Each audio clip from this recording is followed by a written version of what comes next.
Namaste and welcome to Urban Chatterati. This is Abhinav Prakash.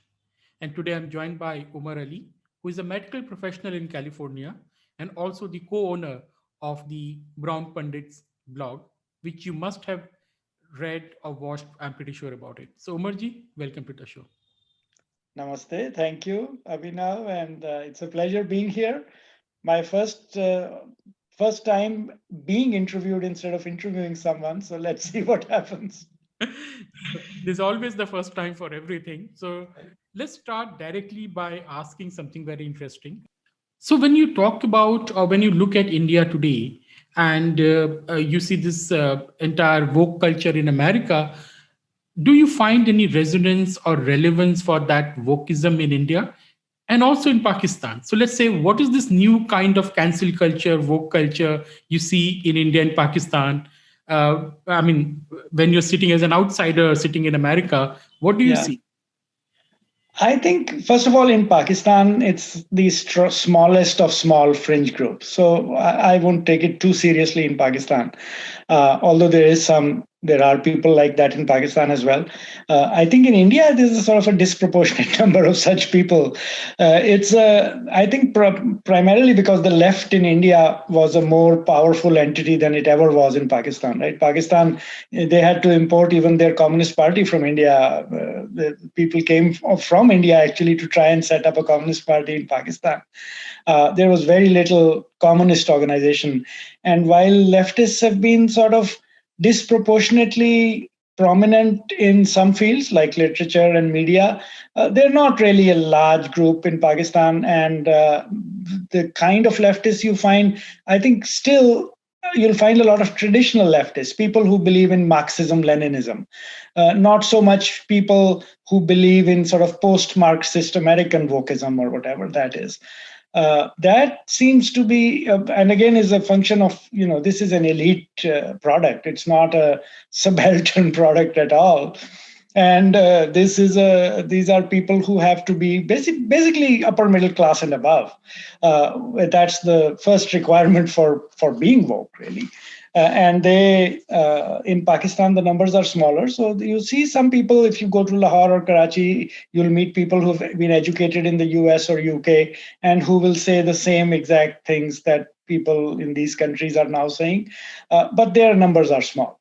In India, on the other hand, because there's a bigger left, the left there, I'm sure there's a big traditional left still in India, but a lot of the left has moved, the upper class or elite left seems to have moved on to this post-Marxist kind of wokeism, which I guess because there are more of them and they're rich, it's in this sense a richer country also. There's more people in India. I think it's the second largest group of foreign students in the US, maybe this last year larger than the Chinese. So it's not at all comparable to Pakistan. There's tens of thousands of Indians in this field. And for whatever reason, we sort of joke about it, but there may be some underlying truth to it also, that the upper caste Indians in the West are sort of disproportionately active in this field. And I've heard someone joke, a friend of mine, sort of half jokingly say that this is a Brahmin tendency, that they are high verbal IQ people and they love argument. And this is like the field that suits them to a T. I think it's a stereotype. I don't think all Brahmins are like that, but certainly there are a lot of prominent Brahmin, anti-Brahmins in the US. And I think to some extent also, if you're a Pakistani intellectual, you tend to be a little bit more grounded in Pakistani or Islamic identity than an Indian is in Indian identity. I'm not talking about Indians in general. I'm talking about this upper middle class, elite, educated, westernized people. They may think of themselves as being very grounded in India, but every time I've met someone, they are much more westernized than our people are even. And that makes a difference. I think that they adopt it more thoroughly and take it back home as well. So we'll see, but it's an interesting phenomenon. Well, nothing surprising in that. If you see that when the British rule came to India, the Hindus very enthusiastically adopted the Western culture and education. Of course, Right. they later on opposed it as well, using the Western tools itself, whereas the Muslim population in the subcontinent, it remained aloof to some extent. So this is an old phenomenon which is there. But Right. if you could tell our audience where exactly you are from I originally. am from West Punjab, from Pakistani Punjab, from a district called Gujarat. So I am a Gujarati, but not your kind of Gujarati. And we are, I guess my father was a Gujar. So by the usual patriarchal rules, I am Gujar, although my mom was a Jat. So there's always that. We have a Jat connection. In It's fact, an unusual family in that sense, because you don't see it is. many marriages which happen between Right. people. In those days, at least, this was an unusual thing and was remarked upon because it was what in Indian Pakistani culture is called a love marriage, which was not a big deal anymore, maybe, but it was a big deal in those days that they decided to get married, not their parents deciding to get married. So I was coming to that. So you are from Punjab side of the Pakistan. Right. Uh, uh, what difference do you see over the in the last 10, 20 years in the Pakistani society? Like you said, now the love marriages are not that uncommon like they were once upon a time. Is it Right. true that the society has changed in the last few decades? Oh, yes, I think it has changed, but it has changed in ways that are perhaps on the surface at least sort of contradictory. The Although I think if you sort of look at it a little more, the contradiction may resolve. There is the culture of Punjab before partition was the culture of Punjab. It wasn't the culture of Muslim Punjab or Hindu Punjab or Sikh Punjab, right? There was a place for all of them, and there was some animosity between the groups that happened. There were issues on which they clashed, but at the same time, it was not at all. It would not have been to them news that we are all Punjabis, right? That was sort of taken for granted. That changed with partition. And while on the Indian side, the changes are in a different way, happen in a different way. In Pakistan, this is part of a wholesale attempt to create a new culture, right? Consciously create a new culture. Pakistan is obviously it's kind of a cultural partition project, right? There was an India for 3,000 years at least, and that this, you sometimes hear nonsense like India was created by the British or whatever. This is complete nonsense.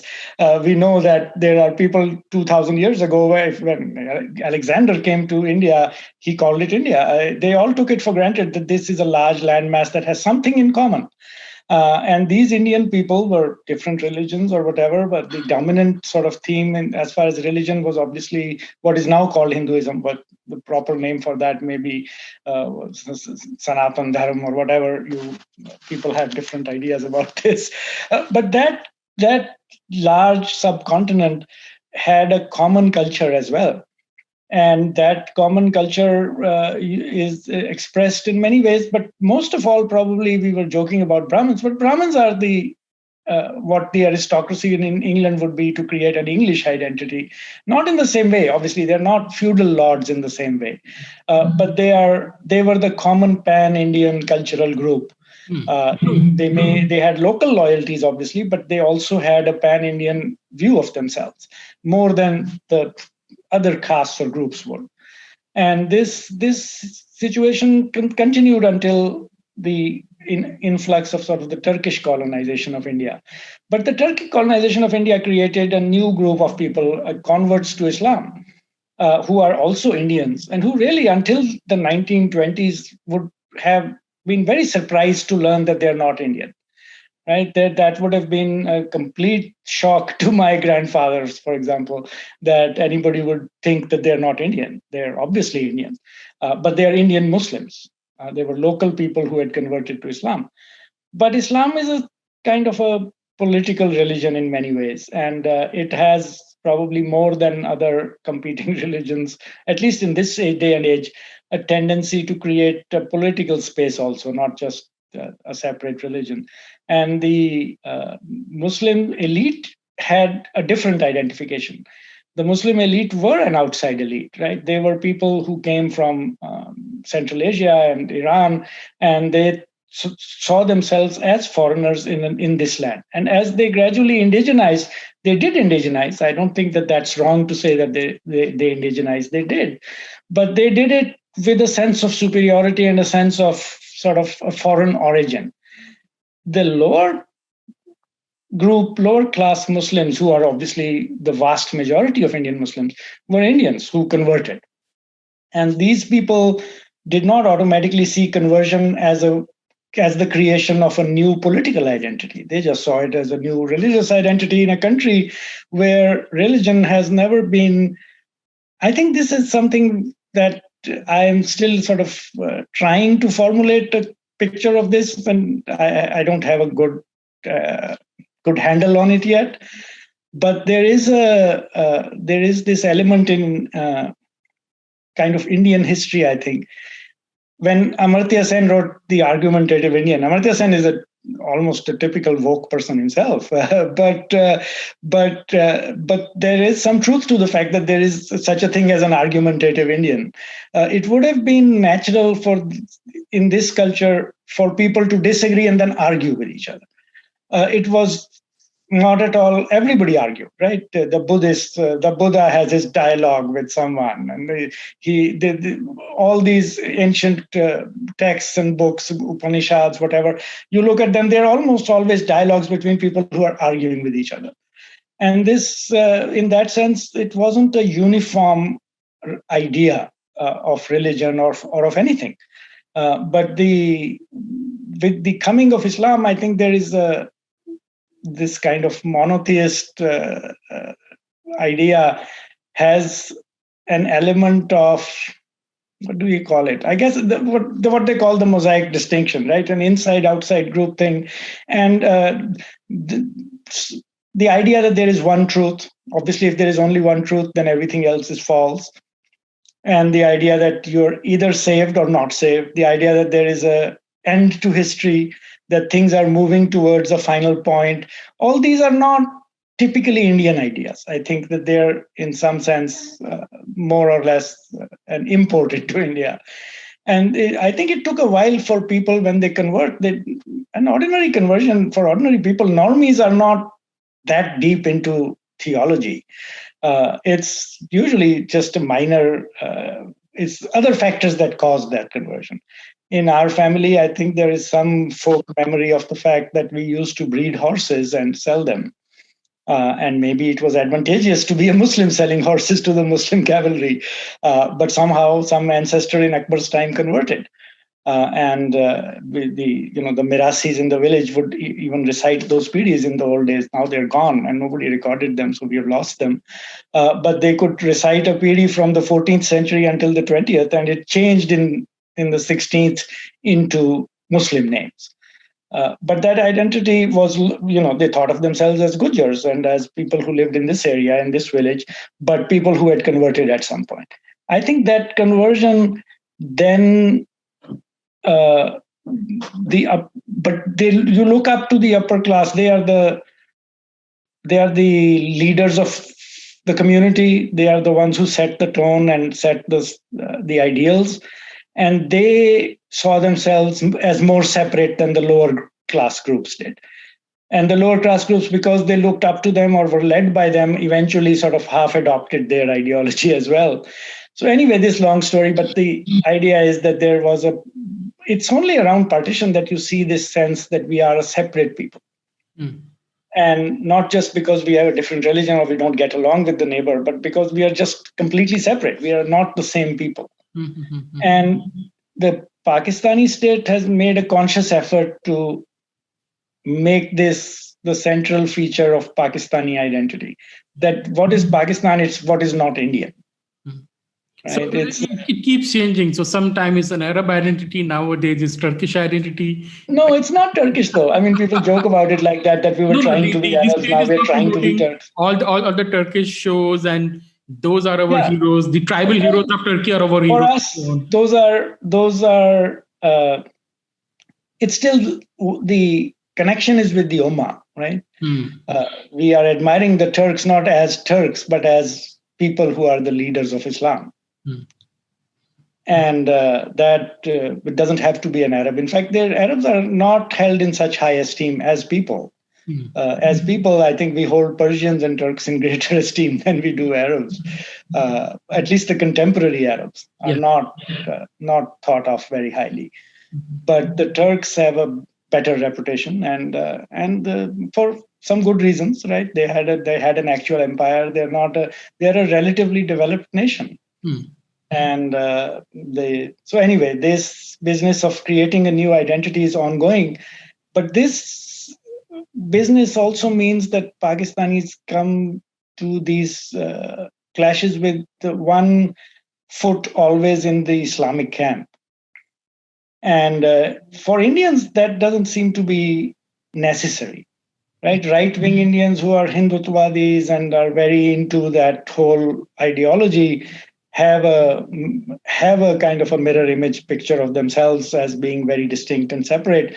But that's still not typical of the Indians I meet abroad, at least. Even the right wing ones are sort of superficially right wing. You can tell that after you get comfortable with them, they're just Indians. I don't see them as being that different. But let me ask you something. So you pointed out your family history. Yeah. You also said that in Pakistan you have this class of people who are descendants of the foreigners who came and settled in India, the Central Asians basically, some Right. Persians as well. Uh, Right. how has the social structure transformed or evolved in Pakistan? Like in India, we see there has been lots of transformation, lots of Right. democratization. Even within the Right. Muslim community, there's a very, very strong Pasmanda movement, which Right. is the people who were lower caste and who were different tribes who converted to Islam. Now they Mhm. openly challenge the what they call the Ashrafs, who Mhm. dominate the Indian Muslim polity in society. It's a very strong movement now. Right. Although I'm sure if you ask the Muslim leadership, they would say this is kind of a Hindu plot against them. This is Yeah, exactly. But it is growing. It's at least in North right. India, it has become quite popular. Has anything similar to that happened in Pakistan? What is the social structure of power in today's Pakistan? Yeah, I may not be the best person to answer this, but as a lay person with just sort of lay opinions about this, I think that it's an interesting phenomena. There are a lot of new entrants into economic success, sort of, right? There is a rising middle class, not maybe at an Indian level, but still a fairly large number. And the poorer people also, there are a lot of people who migrated outside, got more money, their children are being educated in schools and so on. So there is a transformation going on. That transformation is not going to stop, and it's not very different from the transformation going on in India as well. I don't think it's that different in many ways, not in every way obviously, but in many ways not that different. But it doesn't take the form, as far as I can see of right now at least, of this divide between the elite idea of Pakistan and the lower class idea of whatever identity they have. People share the same common identity, as to the extent that they have a Pakistani identity, it's the same Pakistani identity. And there has been two parallel sort of trends. At one level, you see more and more Islamization, right? People look at the Pakistan and they always comment on this. Nadeem Paracha has made a whole career out of this, taking out pictures from the 1950s and 60s of women in saris and people dancing in clubs and whatever. And now, obviously, none of those things exist in Pakistan. So in that way, you would say it's diverging from India. India is going in the opposite direction. You see young people hanging out in bars and dancing in discos. None of that is happening in Pakistan, not in that way, not openly and legally and publicly. But on the other hand, there is tremendous social change in terms of practical life. All these people who are becoming more religious, even, or who think of themselves as becoming better Muslims than their parents were. Their parents were very traditional, right? 99% of the time, they would have arranged marriages. The people who went to college, and there were universities and colleges that were coeducational, even there, very few people would sort of boys and girls hanging out and dancing and singing together was not the norm. right? There would be a few sort of Casanovas who had girlfriends and things, but it was an unusual thing. Even until our generation, it was an unusual thing. But now, the most sort of the girls in their hijab, the boys who are with beards and going to the mosque are also dating. And there is a kind of, I think, a don't ask, don't tell kind of attitude from the older generation who, at some level, know that this is going on. They don't want to know, and they would prefer not to, that it not be too public. But it is happening, Very and much even like in India in that, that way. right? Very much That's, like Indian parents. yeah, that's probably true. And then they have there are a lot more of these boys and girls will get married with each other, for example. They will choose their own partners. And in very traditional families, that's accepted and done routinely. So in many ways, the change is it's not easy to define the change in just one way. I think everybody has their own axe to grind. So if you are a Islamophobe, then it's everything looks like this is everybody is becoming a fanatical Muslim or something. But in practice, that's not how it is. There is an increase in Islamism, and there's also simultaneous increase in the power of poorer people and in their, like individuation and self autonomy, sort of, and their children growing up with doing all these things that were completely unknown in their older generation. But let's say, as a Pakistani American, when you look at India and Pakistan, uh, what exactly do you see as the most defining feature of both the countries today? What directions are they taking? What trajectory are they following? And especially in India, with respect to this entire Hindutva movement, Yeah, which is now the ruling ideology in a sense. So, right. how do you see what's happening in these both countries, and also Bangladesh? Right. We often forget Yeah. Bangladesh, but that's also doing very many That's interesting also, things. yeah. True. I think Bangladesh has been a little bit lucky, maybe, that they escaped the partition business by having another partition. When they partitioned from Pakistan, their identity no longer depends on the first partition. And they can be relatively not, I mean, there's, you can't, shouldn't take this too far, but they are not bound to be separate in the same way Pakistanis insist on being separate. They do identify more with West Bengal Bengalis, for example, than the Pakistani Punjab does with East Punjab. That is, there's more of a common identity and more of practical relations also. They come and go, they read each other's newspapers and listen to the radio and whatever. We hardly do any of those things anymore. It's a very small number of people who have that kind of interaction. About India, I've never been to India. I may never go to India because I have, when you have Pakistani passports, it's not the straightforward thing to get a visa for India. This used to be easier, but David Headley took care of that. And unfortunately, we are now stuck with very onerous kind of security checks and this and that. So it's not practically not an easy thing to do. So any opinion I give you about India is an outsider's opinion from a very far away perspective. So I can't really say what the end of this is going to be or what is going on the ground. You obviously will have opinions and ideas much better than I do. But it does look like there is this, the Hindutva movement is in our peer group, it's considered this fascist, monomaniacal, fanatical Hindu movement, kind of a mirror image of ISIS almost, right? It's the Hindu ISIS. And then people will go further, and someone like I'm picking on Nadeem Paracha today, but he even wrote articles like this that people will say Pakistanis never elected a religious party, and India elected a religious party, which is very funny because the Muslim League is itself a religious party. Right, the party that created Pakistan was based on religion. The Muslim League is actually as Islamist as the BJP is Hindutwadi, or more than that, actually. The BJP officially, at least, is not that Hindu as the Muslim League was Muslim. So anyway, that's a separate issue that how we talk about these things also. But there is this impression that this party is going to drive India to civil war, and that they are, because they don't accept Muslims and Christians even, but Muslims most of all, but then it rubs off on, secondly, Christians, and then even rubbing off on Sikhs now. They don't accept non-Hindu Indians as equally Indian. And if that's really the case, then it is a recipe for disorder and future conflict, right? And given the numbers in India, it's also not, like if you can say practically someone can come and say that in Pakistan, the non-Muslims don't have the same rights as Muslims. Obviously, they officially don't have the same rights. And why doesn't that lead to civil war? Well, it doesn't lead to civil war because there's nobody there to fight that civil war. There aren't that many non-Muslims left in Pakistan. They were cleansed rather efficiently. But in India, there's 200 plus million Muslims, and there's whatever number of Christians and Sikhs and whatever.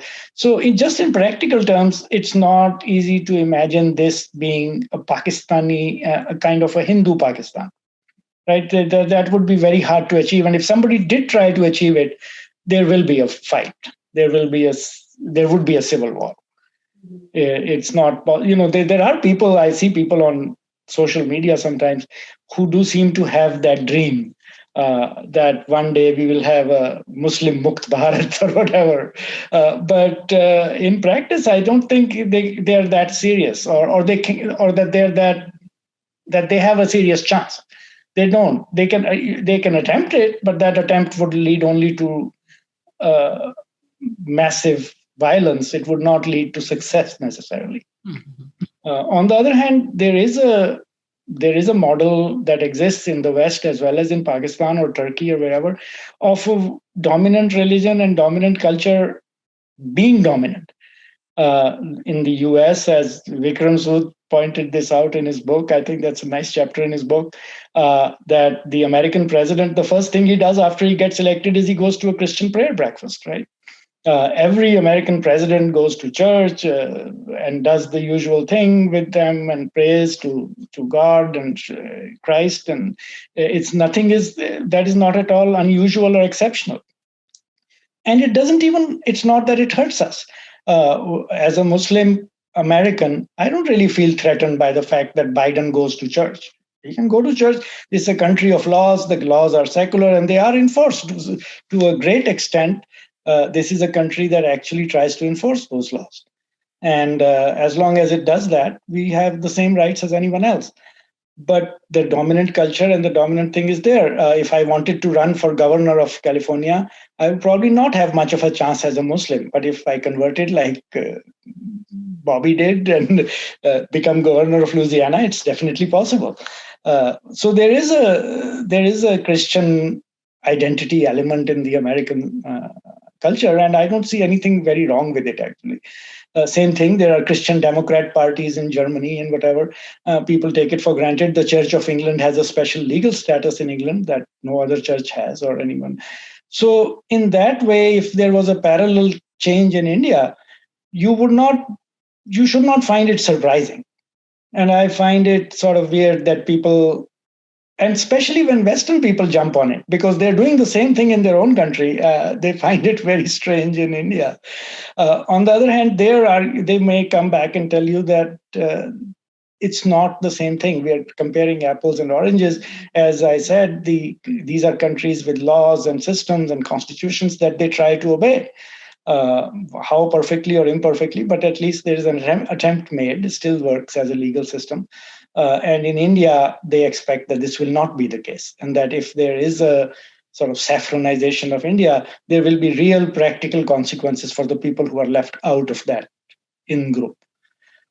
Maybe that's true, but anyway, that's what the outsider's sort of view of India is. I am skeptical of almost every view by now. I think as you get older, that may not be that surprising. So my attitude tends to be that I don't really take it as given that this is what is happening. Just because people are saying this is happening is not necessarily happening. But I don't rule it out either. I think maybe this is what the BJP's agenda is, and maybe they will create a civil war someday. But if you ask me to put my money where my mouth is and whatever, I would say they're not going to. They're going to be a somewhat saffron-colored Congress party. That's about what they can get to be. In fact, people say, that the BJP is the new Congress. It is in many ways, right? And including being socialist. That's interesting that the right wing party in India is well to the left of Biden in some ways. Biden, I mean, what Modi has done in the last 6 to 7 years is the wildest dreams of Bernie Sanders and Jeremy Corbyn, if you look at his policies. Well, of course, he has less money to play with, so it's not. Of course, so all the free water, free electricity, free housing, I mean, which is the wildest dream of someone like Bernie Sanders or something. But you raised a very important point about the India's future. Which is in fact anyways unfolding. I also think that somewhere what is happening in India is what was always supposed to happen, because that after partition, India was supposed to be that Hindu country, if not a Hindu state, just like Pakistan and Bangladesh were supposed to be Muslim countries, if not necessarily an Islamic. Well, not supposed to be in a formal sense, right? The ideology that the Congress party had was officially secular. Yeah, but Congress was a Hindu party, essentially. It was a Hindu party. That's what the Muslim League always says, right? That's what Muslims who separated from them would say, that they are only pretending to be secular and they are a Hindu party. And in some ways, of course, the ban on cow slaughter and stuff like that, or even opening the locks on the Ram temple and things. These are not things that the BJP did, they're things that the Congress did. So obviously Congress has to work with the same people. I think we also maybe should not take too seriously what the formal descriptions are. In real life, people are much more complicated. Parties are much more complicated. But at the same time, I think there was, first of all, because they opposed the partition of India, they also opposed the religious identity basis that was being used to ask for partition. So the party obviously did not agree that this is what should be done, that there should be a Hindu Pakistan in India and a Muslim Pakistan. The Congress party's whole argument against partition was that we don't want that. We want one country for everyone. Mm-hmm. And to some extent, Nehru, I'm sure, seriously believed that. I don't know how much Patel believed that, but even Patel, who has the reputation on our side at least, of being this almost Hindu fanatic, if you look at what he did and how he interacted with officials and did things during the partition riots, I'm sure that he was involved in supporting sort of his people. It's like once you're at that level of violence that is happening on both sides, Muslim guards and Muslim League people and Muslim League ministers were taking weapons to their people. That's how people were cleansed in Lahore and Gujarat and whatever. None of these things is really totally spontaneous. The older I get, the less I believe in these things. People think, if someone is being oppressed, then they rise up and start a guerrilla war. Nobody ever starts a guerrilla war like that. There is usually something more involved. Some intelligence agencies trying to do it, there's more organization involved than just that. Nothing spontaneous can go that far. So when you cleanse 20 million people, it has to be more organized than just spontaneous rioting or something. But that happened on both sides. Obviously, on the Sikh side, it was very obvious and open. Once they were, kicked out of Lalpur, that really set it off. I think they sort of woke up and realized that they are the real losers in this partition. At least the Hindus will get a Hindu India, and Muslims will get a Muslim Pakistan. And what do Sikhs get? And not just that, in real terms, the lands they had, the colonies, the canal colonies were heavily dominated, especially in the earlier phases, by Sikh retired officers and men of the British Indian Army. And for those people who had built a whole life there to be suddenly kicked out and lose it, and then there was an organized reprisal. And I think in organized killing, they left everybody behind. But again, that's how things happened. What can we do about it now? Yeah, there's history. The history needs to be studied. Right. But what about the future? So when we talk about, and you are an Pakistani American, you have a substantial number of Pakistani and other Muslim nationalities living in America and the Western democracies. We are seeing there's lots of tension. We are seeing that even in the case of this Palestine-Israeli conflict, You have rallies being taken out, pro-Palestine rallies being taken out, mostly by the Muslims in Britain, in America, which are quite threatening towards the Jews who are living in America and the UK. And also, you're seeing what's happening in France. The France is coming heavily down upon what they call political Islam, but they are basically coming down on Islam per se. Do you think that the liberal democracies have found a match in Muslim community or Islamism, let's say, or political Islam, or liberal democracies have simply failed when faced with the task of dealing with different religions, and some of the religions might have their own political ideas? Right. Well, they certainly had a lot of trouble with dealing with Islamism in particular. But at the same time, I think it's a phenomena that had a beginning and could have an end also. It's not something that has been like this throughout. Until the 1950s or 60s, you didn't really see the small but visible Muslim minority in England or France as a threatening fifth column that will one day be fighting for jihad or something. There were practical sort of things that happened that made it easier, including above all the CIA and the United States deciding to launch a jihad in Afghanistan. I think that's a huge factor. And in radicalizing and sort of creating, as I said, I am less and less impressed with the idea that anything is spontaneous. More organized people are usually involved. And if you are not organized, then somebody more organized than you is probably egging you on or making you sure that using you as cannon fodder. But this phenomena did make a difference, especially in things like bombs and bullets and secret groups trying to shoot or destroy something. They would be helpless and be easily wiped out by any competent police force. But they became a threat because they did get training. There was a hard core of people who had been trained in these things. There's a spy craft is itself a craft, right? They'd been taught how to set up cells, and the people who did the teaching were Americans. And that there's a direct line that you can draw from people who learned from the CIA and then who taught everybody in ISIS, in Al Qaeda, in whatever. I'm not saying this is not a conspiracy theory that the CIA created ISIS or something. I'm just saying that the practical transfer of knowledge makes a difference, right? It's what do you call it? Transfer of technology and transfer of knowledge. They did transfer that knowledge. But that peak has probably passed. I think I myself wrote an article that is Islam, the rock on which the liberal order sort of crashed. But I'm not sure if I would write exactly the same thing now. I think it's still there, but it's past its peak. And even the Israeli and Palestinian conflict, I think the Palestinians are. I have great sympathy for them. They are an occupied people, and it's never pleasant being an occupied people. But the unwillingness to sort of compromise was sustained for a long time by the idea that we are not just a few million Palestinians, we are 100 million Arabs. And so why should we compromise? We are actually potentially able to defeat this power. Over time, it became clear that they're not likely to defeat that power.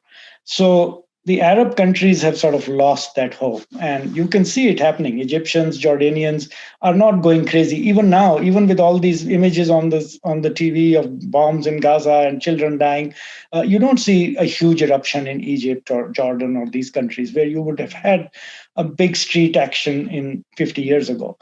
But now that role has sort of moved on to Iran, Pakistan, and Turkey, or even further away, have even less skin in the game, so to speak, and can just sort of cheerlead without having to pay any price. But even that may change over time. It's not going to be pleasant, but it's one way or the other, it's going to happen. I think in the end, the Karl Marx, we used to be Marxists at some point in life. So I think some of those things stick with you. I have no longer considered myself a Marxist or Leninist, but I think that there is something to the fact that there are economic and social sort of structures and phenomena that are much more fundamental than all this ideology that is overlaid on them.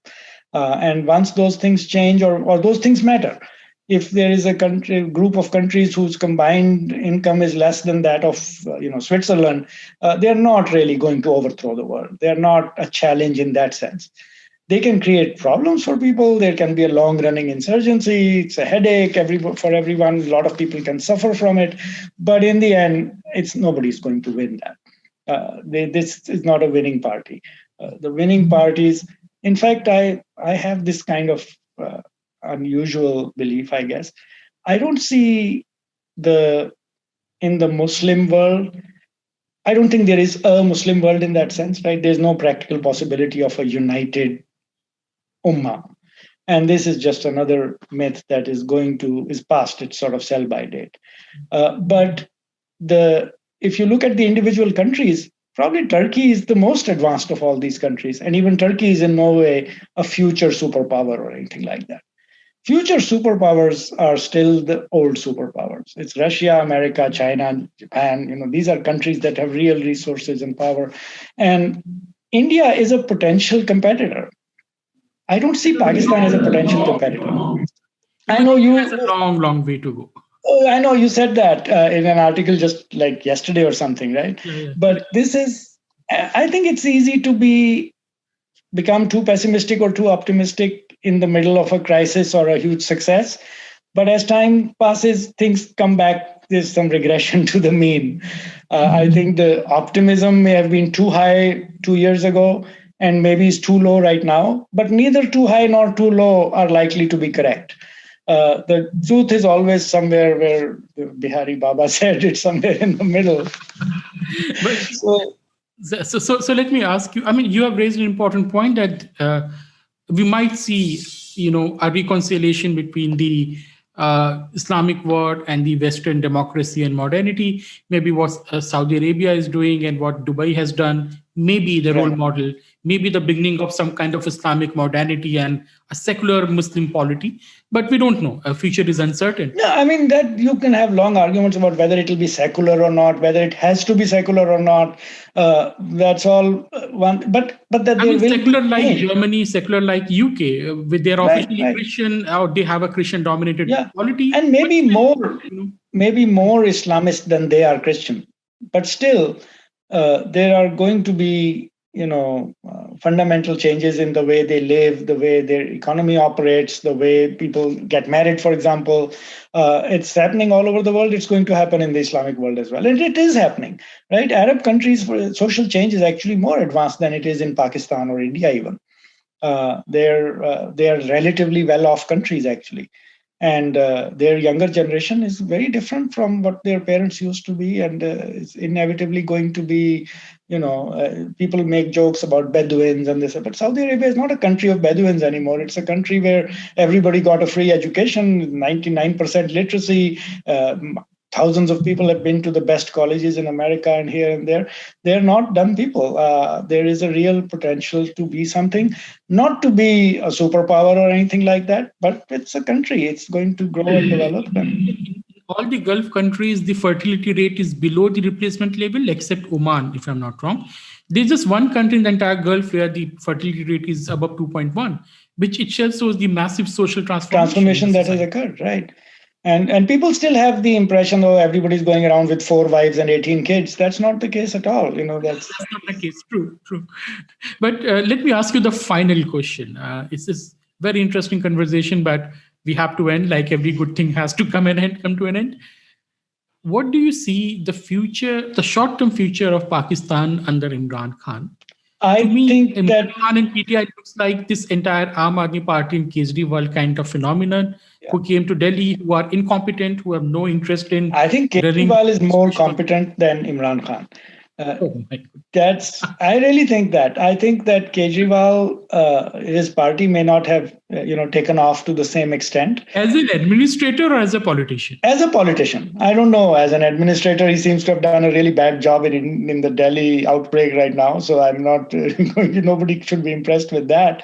But still, as a politician, he's a smart guy. And he knows, or a shrewd guy, right? He knows what he's trying to do. Imran Khan's problem is that it's massive Dunning-Kruger effect. He's dumb and doesn't know that he's dumb. And really, he seriously goes around telling everybody that, I understand the West. What does he understand about the West? Pretty much nothing. But that's his signature line, because he lived there and he's been in their clubs and dated their girls, so he understands them better than everybody else. But he's totally incompetent. He has surrounded himself. If you were a party that is coming to power after 20 years of so-called struggle, you would expect that in 20 years they've been thinking about nothing else. So they had a plan, and they must have people that they already have in mind who they want to put in there and what they want them to do. Yet when they came to power, nothing like that at all. They're completely incompetent crew. They don't seem to have any clue what to do. He has no really plan for how to turn this thing around, and almost everything he has touched has become worse. So I don't think there's much of a future for Imran Khan. I think that Pakistan, first of all, is not ruled by Imran Khan, right? Everybody knows it's ruled by General Bajwa. When somebody actually needs something done in Pakistan, they don't call Imran Khan, they call General Bajwa. Right? If America wants peace in Afghanistan, peace meaning they want a peaceful exit without people shooting at their embassy and flying off helicopters with rope ladders or whatever. So they need cooperation from their enemies there. And that cooperation they call General Bajwa, and they paid them off in some form or the other. They gave aid or whatever, and they'll get what cooperation they want. If China wants to do anything in Pakistan, I'm sure they do the same thing. Nobody calls Imran Khan. Nobody takes him seriously. So I don't see him I don't see much of a future for him. I think right now all we are going to see is the sort of the mechanics of how he is to be put in his place, and that is not completely clear, because I think the army itself, while it has the dominant sort of upper hand in Pakistan, it doesn't rule Pakistan the way a martial law regime ruled Pakistan. Right? Their model is this hybrid model where there is an actual election, there is some form of democracy.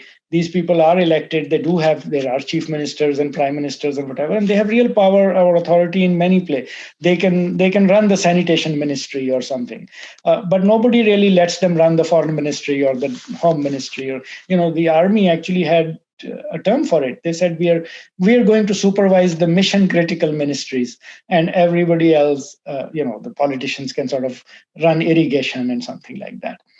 But in practice, first of all, Imran Khan's politicians couldn't even run irrigation and sanitation. But the army has their hybrid model has failed, but they don't have a model ready to replace it.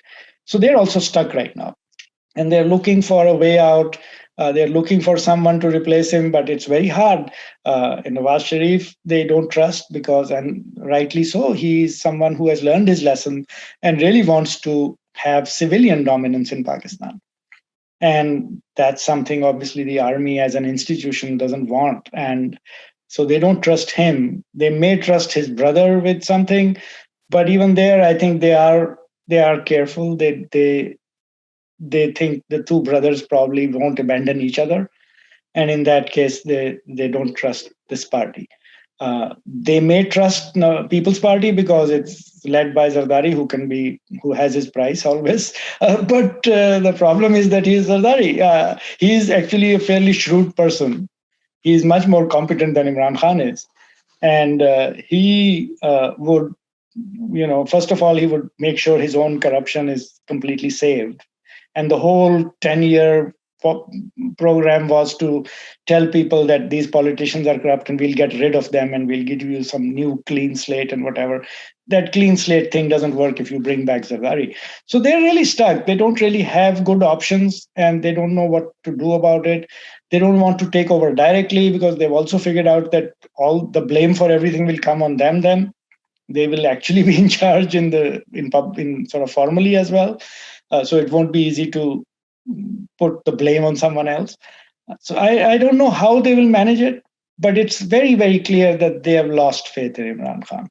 So I think once they have lost faith, he came into power because of them, not because the Pakistani people supported him that much. I think if it was a fair election, the Nawaz League would win. And that whether we have a fair election or not is an open question. It may even happen. It's not unheard of. In Pakistan, we've had semi-fair elections a few times at least, when the army has backed off enough to. The first time it was by accident. I think Yahya Khan's regime, the Raj era kind of intelligence bureau and these people, they were generating those same reports that they were generating for the last 100 years.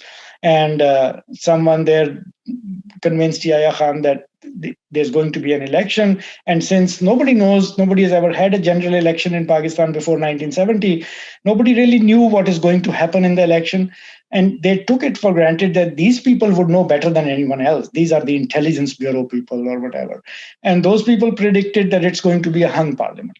There will be a People's Party, Muslim League, everybody, and the army will be able to play kingmaker like they are right now. But to their surprise, there was a sweep in both wings. The People's Party got a solid majority in the West, and the Awami League really blew everyone away, won pretty much every seat except one. So that election, I think, was an accidental fair election. After that, there have been some that have been semi-fair. And that accidental fair election led to the it led to the breakup of Pakistan. That is. Although there are people who believe that that breakup was sort of coming anyway. It was whether that point of no return would have come so dramatically and violently, we maybe not, but it was inevitable at some level. I think the Bengalis had basically, once they had adopted the Bengali language question, language is very central.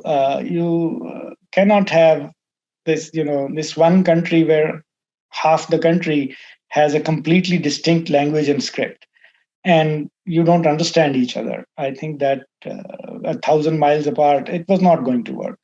And there's a school of thought that there were generals in the army who actually wanted to get rid of East Pakistan. It wasn't even considered an asset. It was a burden, right? What Bangladesh is now richer than Pakistan. And that's a very big embarrassment because in 1971, the one thing they were sure of was that if they actually manage to kick us out, it'll be a basket case, and then we'll at least get to laugh at them. Now it serves you right, kind of thing. And for a few years, it looked like that. But over time, they have managed, I think, and things have improved in Bangladesh. The relative homogeneous society, relatively maybe more capable people also, but I don't know about that. But somehow or the other, they have made it where Pakistan could not. Whether they're long-term safe from the issues of like the Islamist issue, I think in Bangladesh is not actually settled yet. There is still the potential of trouble from that side. But that too, on the other hand, maybe people are more scared than they should be. There is a lot of money to be made, and people who make money, they have no real loyalty except to money. So I think that there may be. Let's see where the Bangladesh goes. But as of now, it's doing good, and that's also good news for India. We are also happy that Bangladesh is doing good because that makes. I think that in all of the Indian subcontinent, what we now like to call South Asia, is if one country succeeds, everybody should be happy because you sort of get pulled along inevitably. If India becomes a real superpower, I think it'll be great for Pakistan. If we have normal relations with them, then we will also that's a big if, right? But it's not as big an if as some of the right-wing Indians, for example, are completely convinced that it's completely impossible, it will never happen. Maybe it won't. There are self-fulfilling prophecies in this world as well. But it's not that out of the question. While there is a project of sort of separating from India and becoming un-Indian in Pakistan, and to some extent that will continue, no matter who is ruling or what the political details are. But at the same time, we do speak the same language. We do have the same sort of at least folk culture and ancient sort of whatever deeper strands of society are.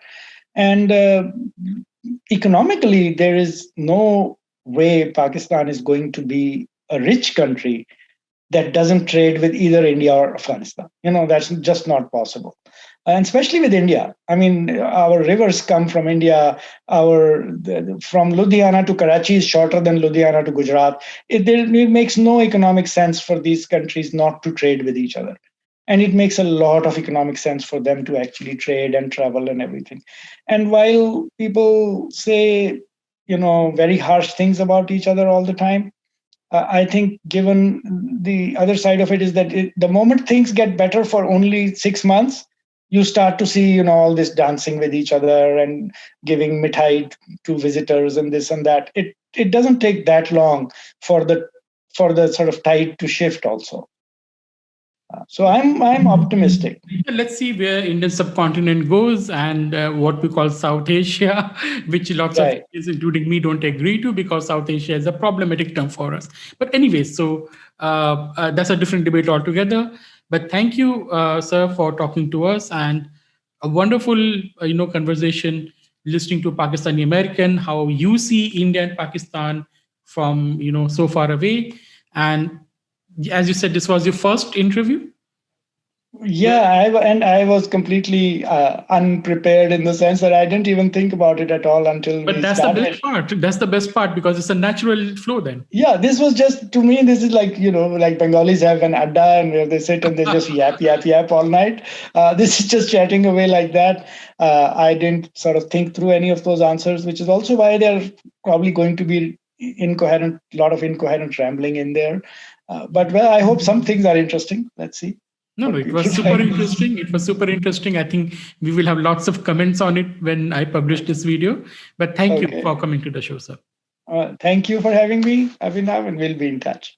And thank you, audience, for listening to us. Please don't forget to subscribe to the channel and also join as a member if you like. Hoping to see you soon. Thank you.